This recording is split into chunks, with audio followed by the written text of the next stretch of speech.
Hi,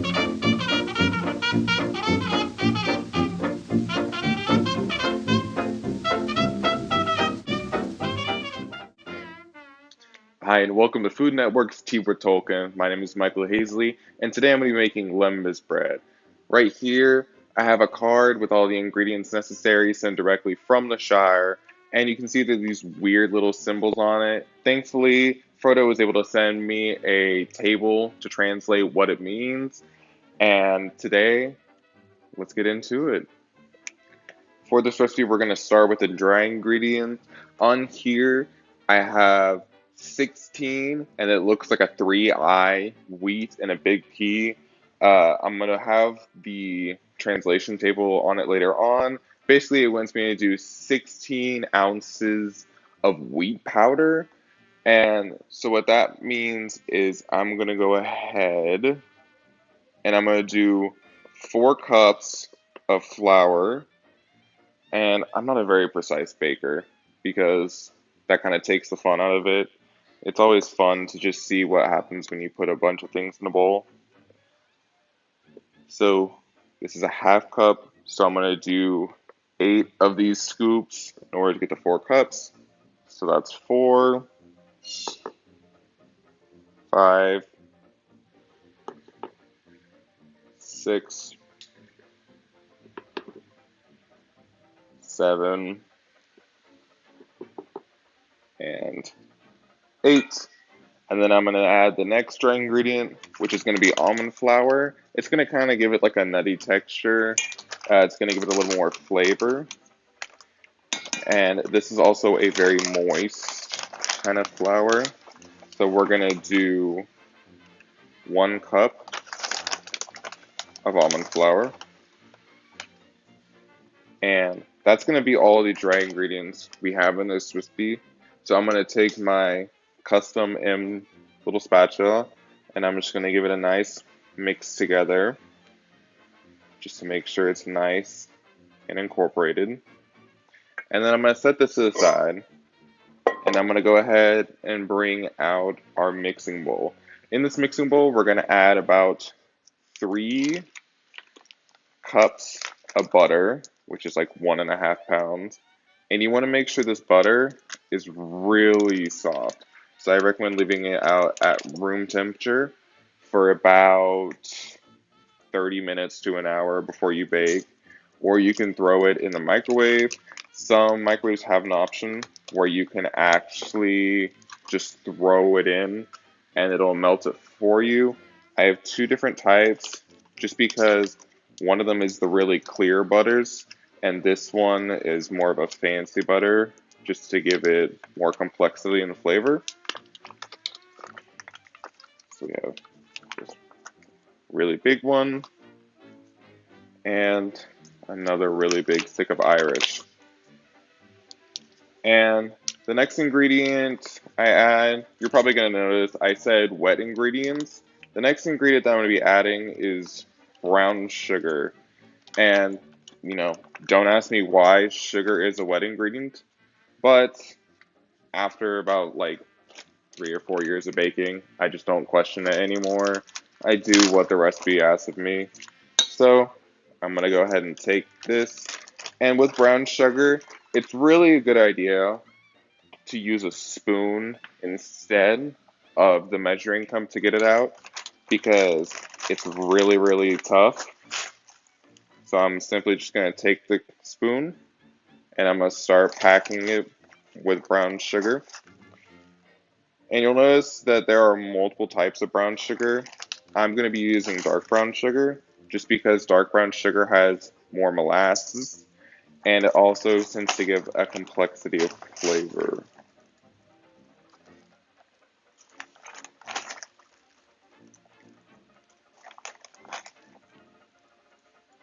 So that's about 1 cup of brown sugar.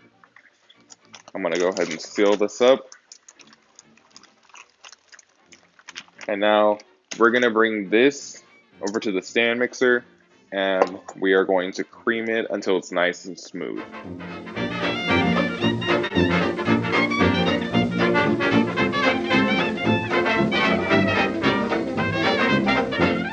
Alrighty, Alrighty, so we have our butter and our brown sugar creamed here. You want it to kind of have this consistency of like if you left your whipped cream out for too long, or you got to shake and you just didn't try it. It's also like soft serve ice cream. So we have this here, and now I'm gonna add 4 eggs. We've been given a nice variety from the Shire, freshly birthed. And all you need is 1 hand to crack an egg. I don't know why people put so much effort in cracking with 2 hands. 1 hand, crack, you're done. 1 hand, crack, you're done.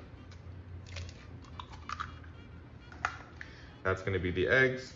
And with this, I'm just gonna give a nice little stir right here, just to move it all in the same direction and break up those yolks. And it's gonna look really runny. A nice stir around and just kind of press it a little bit.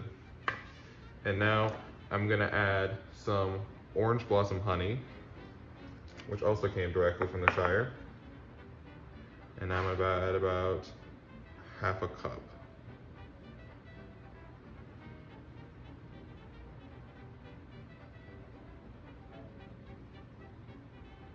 Which turns out to be about like all of what I brought. Perfect. This is gonna give it some more depth of flavor along with the molasses. And it's also gonna bring everything together. So now, I'm again just gonna give it a little mix. Scrape down my sides. And I'm gonna bring this back over and I'm gonna cream this on like low, just for a couple minutes. Alrighty, so we brought over our mixture of brown sugar, eggs, honey, and butter to the stand mixer. And again, we got this really nice looking mixture. And to this, we're gonna go ahead and add 2 teaspoons of vanilla. And we don't know what vanilla is, that if you use the lid of the vanilla, it's about a teaspoon. So 2 capfuls of vanilla.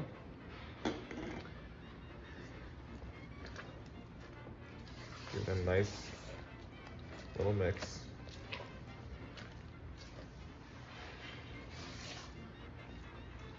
And then we're gonna take our dry mixture that we had earlier. We're gonna slowly add it. I'd say add it at about thirds. We don't want it going everywhere. And you're gonna kind of scoop from the bottom and come over. Scoop, come over, scoop, come over. That's nicely incorporated. The next 1/3.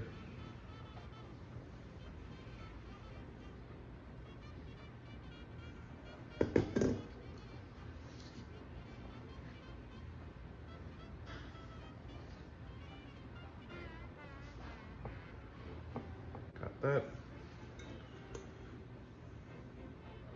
Last bit of flour.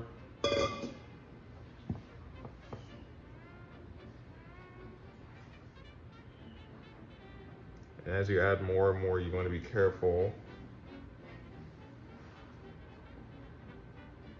to not just explode the flour. Make a motion too big, it all goes everywhere.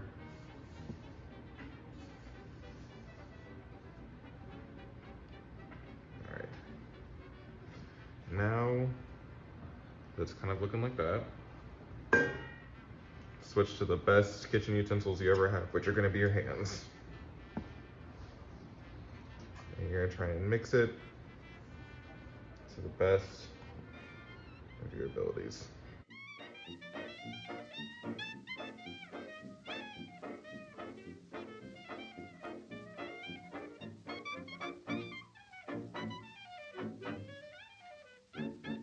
All right, now that's all nicely incorporated, we're gonna take some cling wrap. We're gonna put it over top. Come on, put it over top.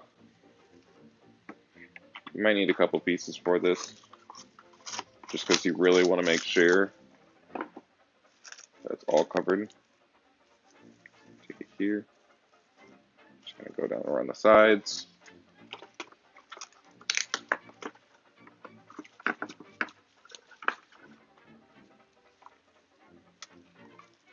Do it once more.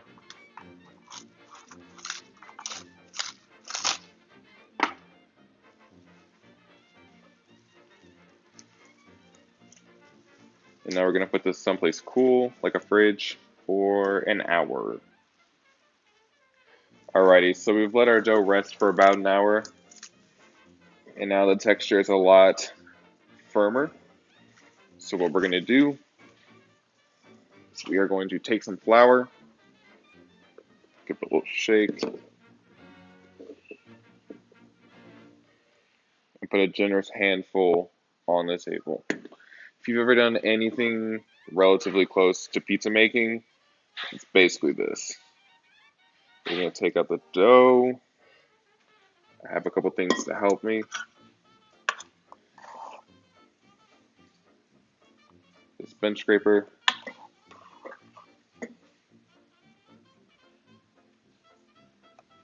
Just knock it out. And I also have a blue one, which is more specially made. Here we go. This has a curve on it, so I can actually get everything out.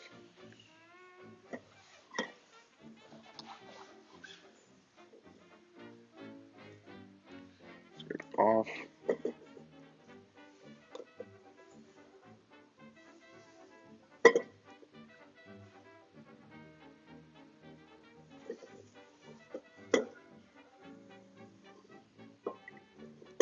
Get as much as I can out.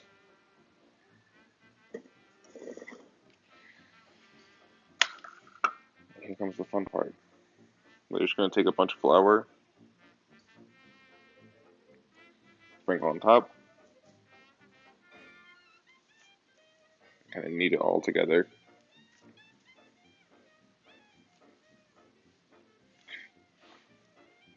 You might be wondering why I put it in the fridge.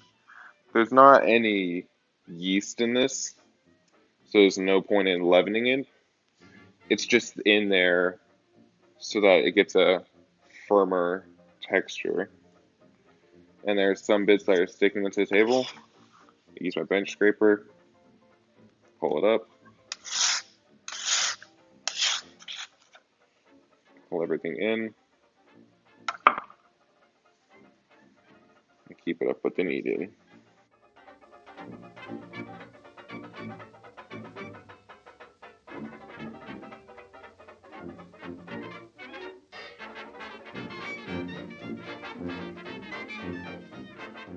Out of every recipe I've always made, Lembas bread has to be the messiest one possible.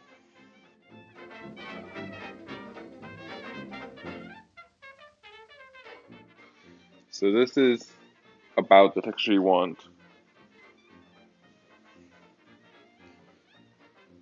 Put some more dough down, more flour, kind of press it down.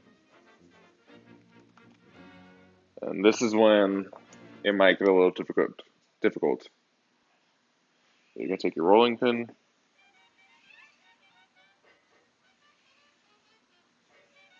lots of flour. Never be stingy.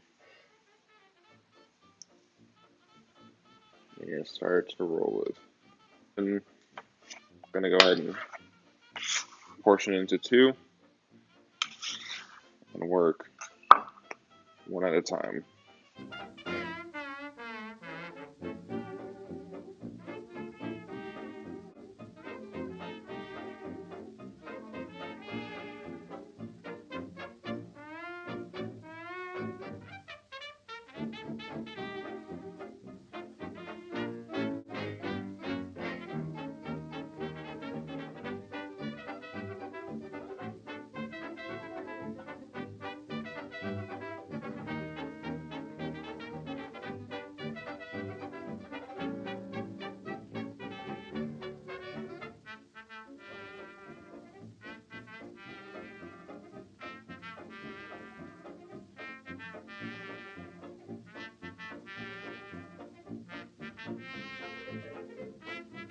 So now that I have the dough to the consistency I want, it's actually workable. I'm gonna go ahead and grease up 2 pans.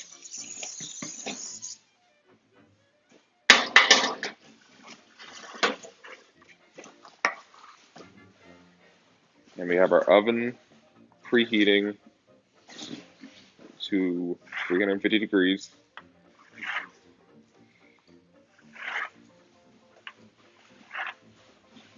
I'm gonna make cuts.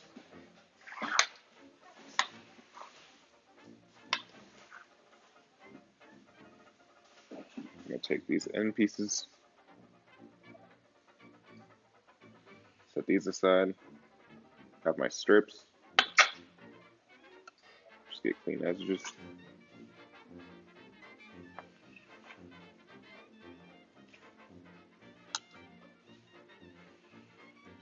Take these little squares and pop them right on.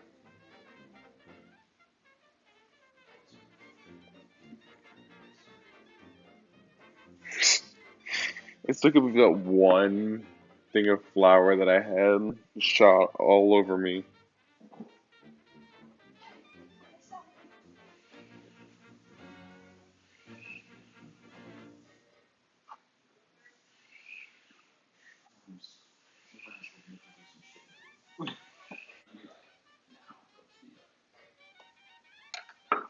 Now, we're going to throw these into the oven at 350 degrees for 15 minutes.